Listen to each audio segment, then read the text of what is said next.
ভাই ও বোনেরা, আসসালামু আলাইকুম। আশা করি সবাই ভালো আছেন। এখন আমিও ভালো আছি। কয়েকদিন হয়েছে আমি একটু অসুস্থ ছিলাম, তাই মুখে ভয়েস দিয়ে কোনো ভিডিও ছাড়তে পারিনি। আজ আমি রান্না করব ইলিশ মাছ দিয়ে লাউ দিয়ে।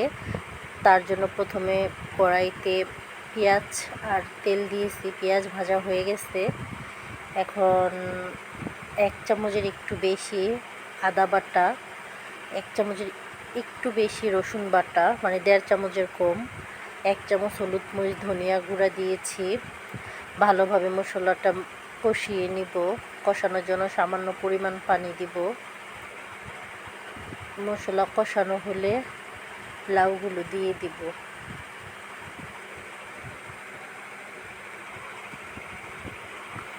লবণ দিয়ে দিলাম 1 চামচ।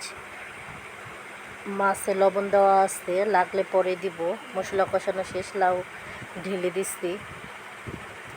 এখন ভালোভাবে নেড়ে চেড়ে কষিয়ে নিব। ঢাকনা দিয়ে ঢেকে দিচ্ছি। এই মাছগুলো আজ আমি রান্না করব। লবণ দিয়ে রেখেছি আগে থেকেই, সুন্দরভাবে ধুয়ে ক্লিন করে।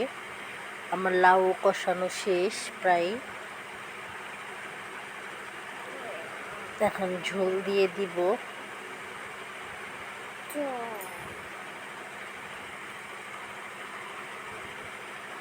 মাছ ঢেলে দিব। মাছগুলো ভালোভাবে বিছিয়ে দিব একটি একটি করে।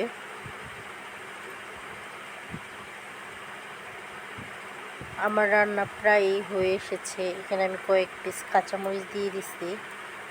শুরুতে দিইনি, বেশি ঝাল হয়ে যাবে। লাউ তরকারিতে মশলা একটু কমই দেয়। আমার রান্না হয়ে গেছে, আমি ঢেলে নিচ্ছি। সবাই আমার জন্য দোয়া করবেন, আমি যেন তাড়াতাড়ি সুস্থ হয়ে যাই। সবাই ভালো থাকবেন। আসসালামু আলাইকুম।